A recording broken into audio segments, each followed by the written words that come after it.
Hej och välkommen till Filmfolkets podcast. Vi som pratar idag är Göran, Johannes, Daniel och Björn. Dagens film är The Naked Gun. From Files of Police Squad. Filmen i korthet. Det är en film som är tekniskt sett en fortsättning på den kortlivade tv-serien Police Squad. Och av detta följer då att huvudpersonen Frank Drebin återvänder till USA efter en semester. Och för att höra att hans poliskollega har skadats i ett försök att avslöja en drogsmugglare som sen försöker lönnmörda Englands drottning med hjärntvättande, ovetande offer. Spårar ur ganska rejält.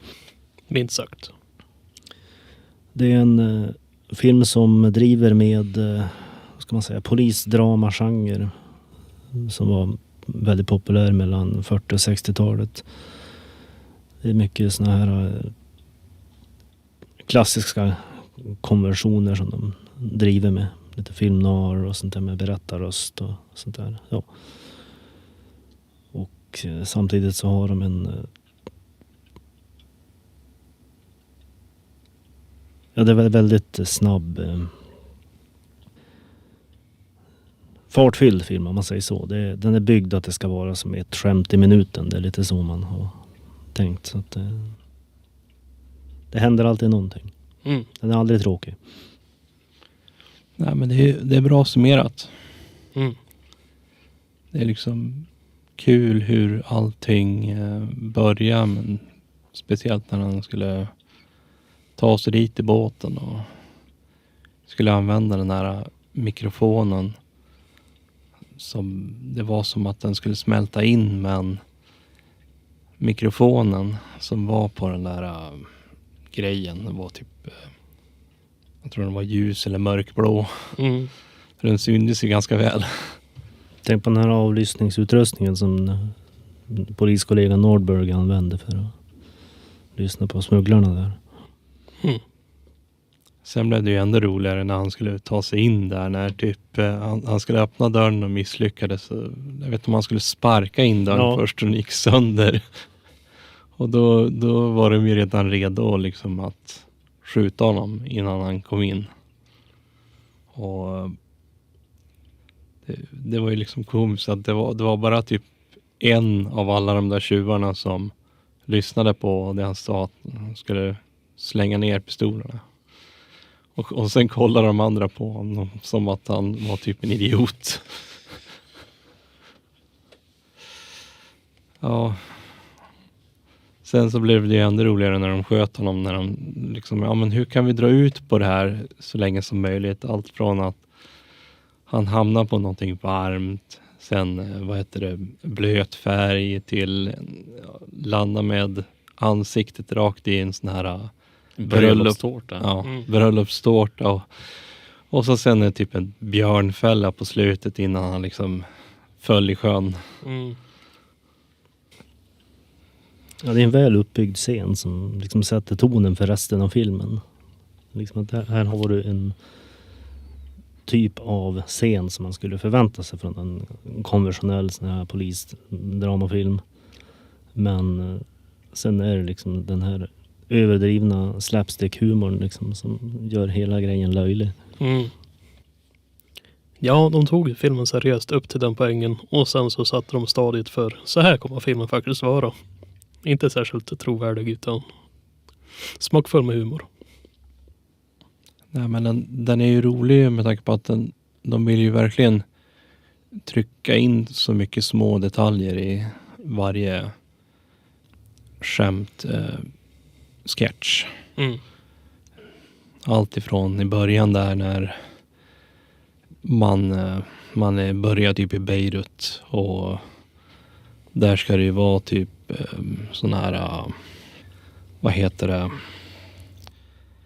Ja, någon typiska terrorister och de sitter och pratar och så sedan så kommer liksom Frank in där och då spårar det lös med att när de slåss så allting.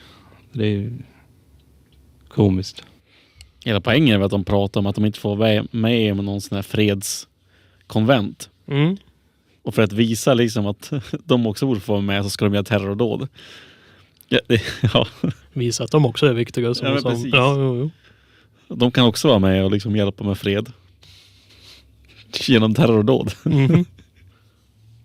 Ja, det är en väldigt politisk scen. För alltså alla runt det där konferensbordet, det var ju liksom Amerikas fiender när filmen gjordes. Liksom på 88. Mm. Du har Gaddafi, du har Idi Amin, du har Ayatollah Khomeini, du har liksom, alla som ska liksom vara ondskefulla. Och så driver de med dem sådär. Ja, det är festligt. Det är också jag ska säga så här, det är ju en scen som är väldigt politisk medan resten av filmen är mindre så, om man säger så. Jo. Och sen att han är på fel ställen hela tiden. Liksom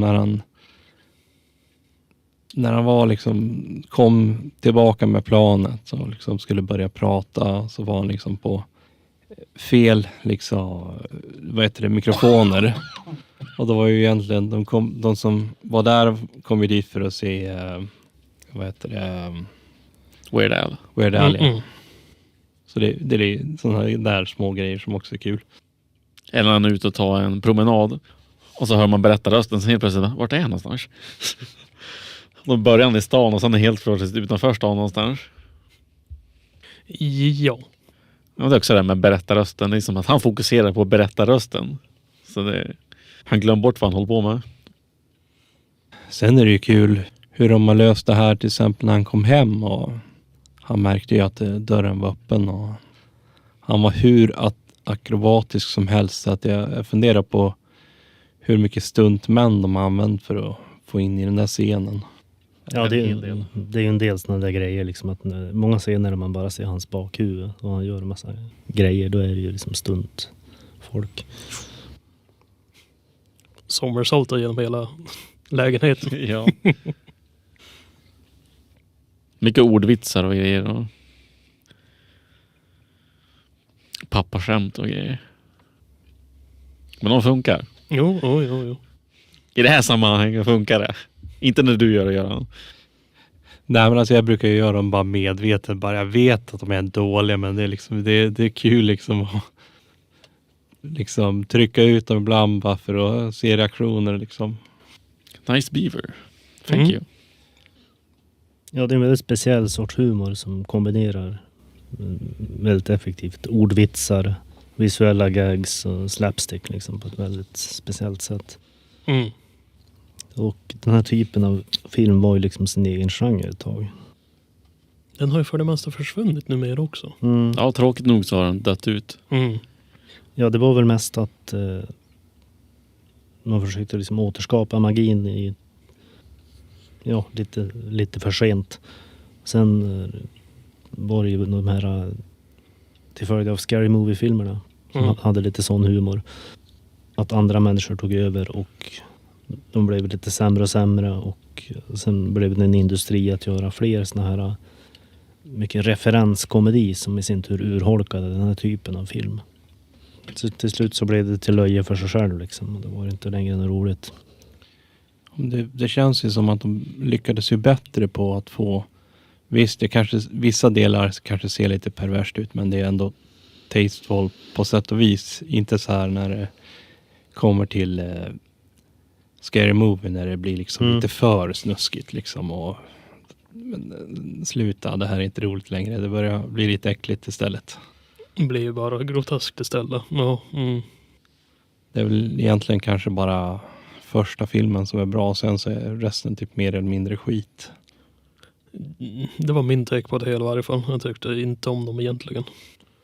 Ja, men sen den klassiska detaljen som jag gillar med filmen, dels i början när de kör med polisbilen som är överallt liksom, och vad heter den här saftblandaren på taket som typ for till höger och vänster och får in på gator och torg och liksom och in i andras hus och in i typ på kvinnornas dusch. Och det är liksom, jag känner alltså, det är väl en viss charm i den här humorn, men jag tror inte att den skulle funka idag. Så den är ju skriven från en helt annan tid. Men den är lite speciell. Jo. Sen också när han skulle upp till visst var det Norseburg han hette. När de satt där och väntade och jag vet inte om de åt någon typ av körsbär eller någonting. Och det var Ed du tänkte på. Ja. När han skulle gå ut och sen så bara liksom, varför går det inte att öppna? Och sen ser man liksom att det är en hög med en jävla massa stjärnor liksom. Ja. Täckte över hela dörren så hade det svårt att öppna dörren. Och så när han är uppe där och klantar till sig och trött eld på hela alltet. Ja, men dels att han liksom kom åt knappen som gör så att typ ett piano börjar spela av sig själv och liksom alla grejer som den här Norseburg i någon tidigare scen, men den här har jag fått härifrån och den här är värd så här mycket och liksom alla de grejerna går sönder. Och när han ska gå ut därifrån och utanför liksom, med tanke på att han bor väl på någon sån här toppvåning. Då är det ju typ en massa såna här statyer som har typiska som med bröst och någon som har typ någon penis som han liksom råkar röra på. Och den började ändra ansiktsform. Så det är alla sådana där typ små grejer som egentligen är helt fåniga, men det blir liksom ändå roligt på något sätt.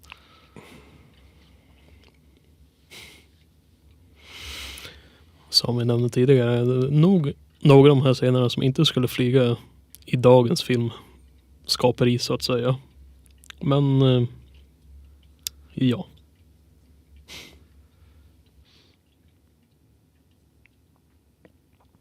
Nej, men det är mycket som händer och det blir ju liksom aldrig tråkigt. Till exempel när han skulle jaga en av de här som hade blivit hjärntvättade. Och när han skulle skjuta den och han åkte med jag vet inte, höll de på övningskör eller vad det? Ja. Frank stoppade ju en bil för de skulle följa den hjärntvättade doktorn.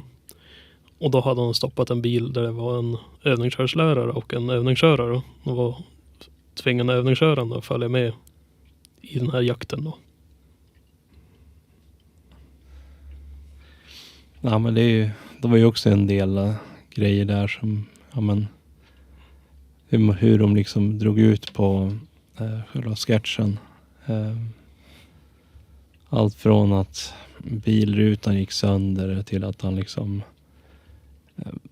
kraschade in i någon sån här tankbil med bensin och hamnade på någon missil som sen får in i en butik som sålde liksom fyrverkerier. Just att han överlevde alla explosioner också. Ja. Jävligt hilarious. Ja, men det blir ju liksom lite sådär cartoon-humor och liksom. Jo, de använder det, cartoon physics i de här filmerna. Men det är det som gör det så roligt också. De blir överkörda av en ångvält och de blir bara platt på marken. Så inget går eller någonting, det var liksom, de plattas ut. Och så sen den där brottsscenen när de liksom ritade, men här är det var här det hände, och så sedan så som de har ritat det, så jag fick känslan av att det blev lite Linus på linjen. Ja, just i vattnet där. Ja. Det var komiskt. Det var väldigt komiskt. En typisk grej att de ska rita med krita runt brottsoffer på gatan. Men det finns ingen gata utan det är ute i vattnet. Så då har de som en flytande mall där. Ja. Ja, det är väldigt bra genomtänkt.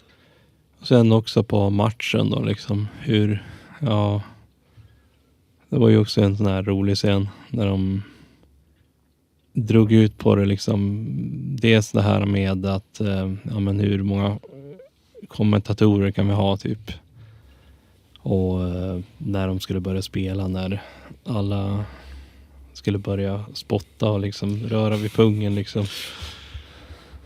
Det är så här, man måste göra det, så alla ska göra det, båda lagen och alla tränare och Även personer. fruarna, Ja.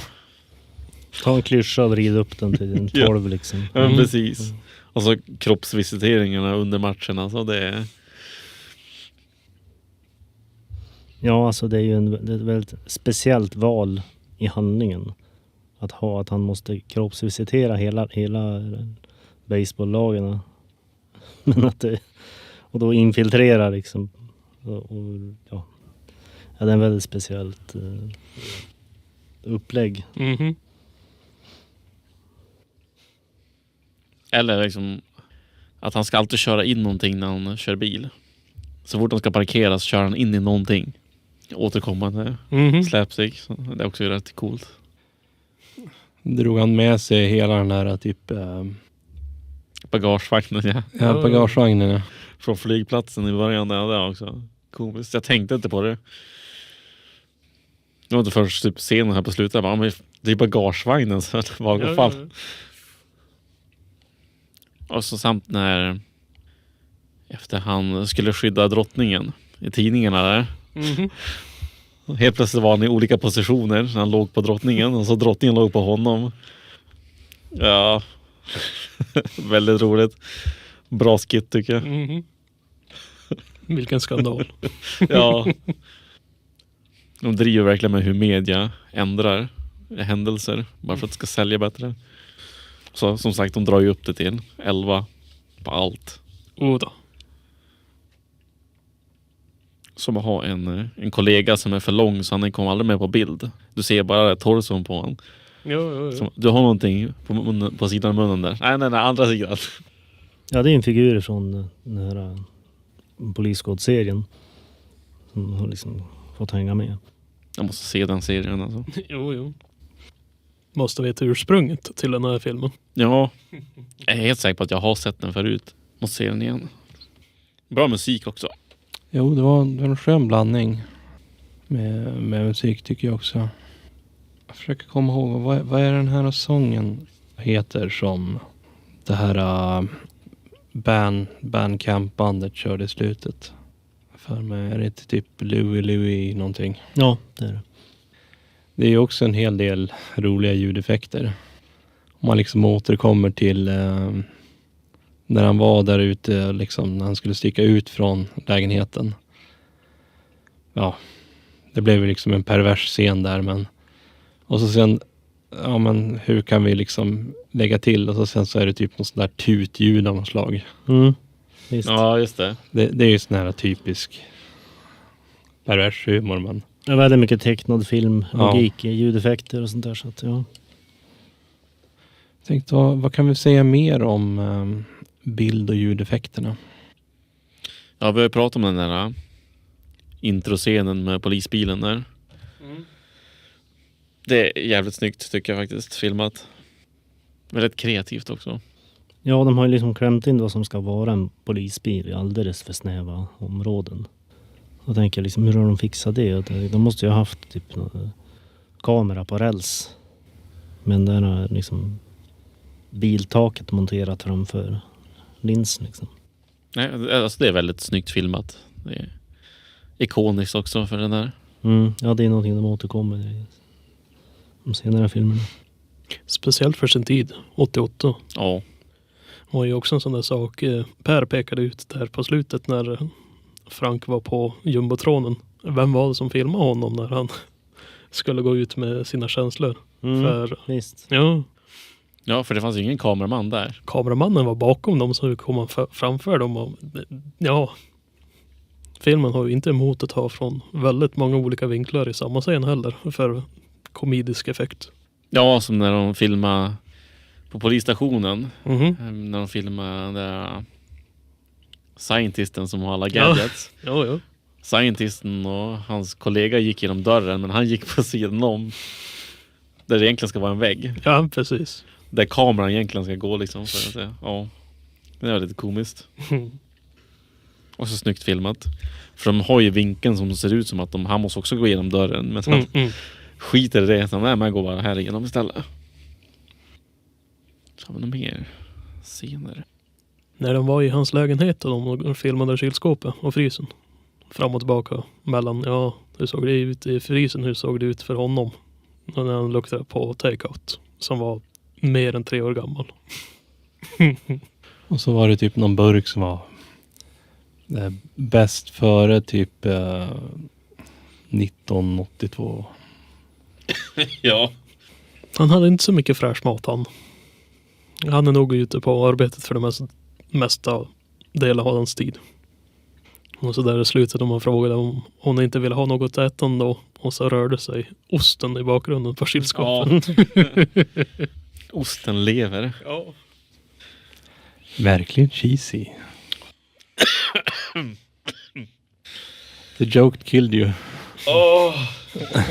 Fy skäms. Nu börjar det. Men det är passande.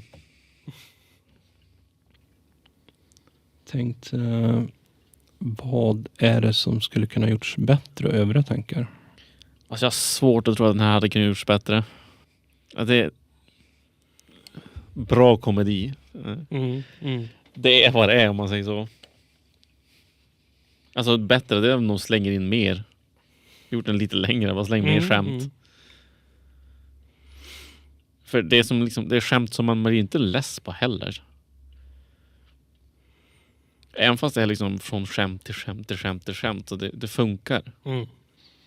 Nej, men jag håller med. Det är ju liksom kul att se hur de har från sketch till sketch. Alltså där de trycker in väldigt små detaljer och den där lilla detaljen kanske gör så mycket så att det här kommer att bli jätteroligt. Så det tycker jag faktiskt är fantastiskt med filmen. Så jag vet inte hur man skulle kunna gjort den på något mycket annat sätt än som de redan har gjort. Som du säger, de har ju gjort det väldigt bra för. Man kan ju tänka sig att de kunde ha gjort saker annorlunda, men jag tror de inte skulle ha gjort den bättre. Jag tror de skulle ha gjort den sämre. I så fall.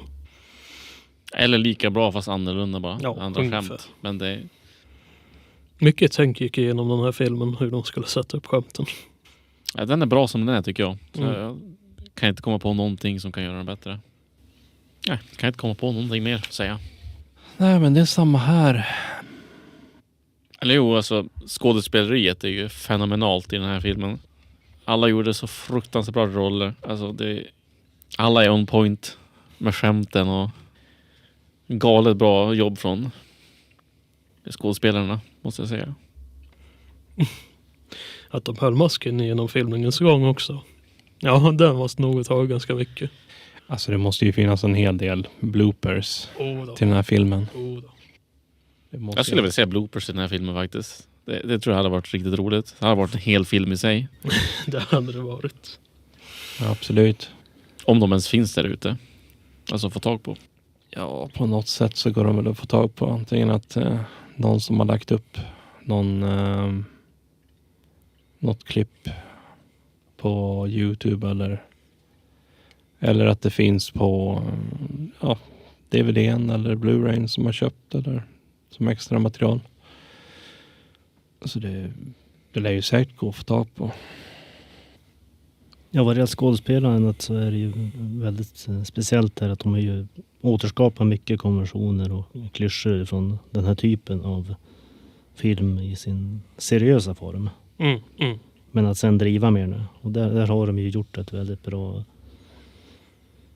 en bra idé där att ha Leslie Nielsen i huvudrollen där som Frank Drebin. Som är i sin, vad ska man säga, han är ju en löjlig figur men han har sitt framförande som en seriös skådespelare. Och det är ju någonting som Nielsen har haft för sig. Han var ju seriös skådespelare. Bland annat i Forbidden Planet. Väldigt länge sedan. Men då var det ju jag tror Airplane var väl första filmen som han gjorde som en sån komisk roll. Va? Och då blev det liksom hela hans grej där. Och det funkar ju svinbra. Oj. Ja, men sen hitta de här andra skådespelarna som ska liksom köra de här klyschiga rollerna då. Men att i en sån bisarrt sammanhang. Det blir ju väldigt kul det också. Sen finns det ju lite metahumor i det här också. Att kollegan Nordberg, han spelas ju av O.J. Simpson. Ja. Så det faktum att han kliver i en björnfälla och råkar ut för både det ena och det andra, det är liksom rätt komiskt. Det är det faktiskt. Jag tänkte inte på att det var han först efter texten. Ja, men det är ju fan han. Jag noterade när jag såg namnen i början av filmen. Jag tänkte, undrar vart han är någonstans i den här filmen. Nej, men några idéer till nästa gång? Jag tänker, vi har ju pratat om de här science fiction-komedierna. Så att om vi är full grupp så kan vi se en av dem. Annars så är det ju att det är inne i Halloween-månaden nu, så att avverka någon av Off the Dead-filmerna eller typ fredag den 13. Fredag den 13 eller Halloween. Har inte vi sett Halloween? Halloween 1 är det ju, har vi sett. Men tänk, då kan vi se fredag den 13 då. Ja, vi såg väl part 2. Det var väl för att det var väl när det var fredag 13 när vi liksom spelade in det avsnittet. Då tänkte jag, men vi skulle välja någon av dem. Och då tänkte jag att ja, men del 2 kanske är liksom lite mer ikonisk. Jag vet inte, fredag den 13 såg vi sist, ja. Ja, jo. Men jag har inte sett Nightmare on Elm Street. Ja, det kan vara roligt. För det är ju den tredje som är från samma era typ. En bra idé. Sen har jag skrivit ner här att om man tänker på liknande filmer här, om man fortsätter att se på de här Nakna Pistolen-filmerna, så har jag ju också Airplane som kan jag säga. Ja, men absolut. Och föregångaren Kentucky Fried Movie. Kentucky Fried Movie. Det är ju då David Zucker som är ansvarig för alltihopa. Så det är lite kul att se liksom den konceptuella utvecklingen av den här typen av film. Och då dök det också upp i huvudet Spy Hard som driver med Bond-filmer. Sen skulle jag också säga vad det gäller övriga tankar att det ska också komma en ny film i den här serien. Ja. Nästa år. Så pass. Den har varit i produktion i drygt 20 år. Så de har aldrig kunnat fått det gjort riktigt. Och det är mest för att Zucker ville att han vill ha skådespelare som aldrig har gjort komedi förut. Okej. Så då kan ni se fram emot att se Liam Neeson som Drebins son. Va? Men du, och det kan bli kul. Någonting att se fram emot. Förbättra eller försämra, vi får se. Det kan nog vara passande, för han är rätt rolig utan att han är rolig. Ja, han kan ju köra den här Drebin-varianten av att vara liksom seriös i en löjlig situation. Ja. Det tror jag på. Och då ska också Seth MacFarlane vara med och producera. Han har inte gjort komedi. Nej, precis. Ja, men vi har några alternativ för nästa gång.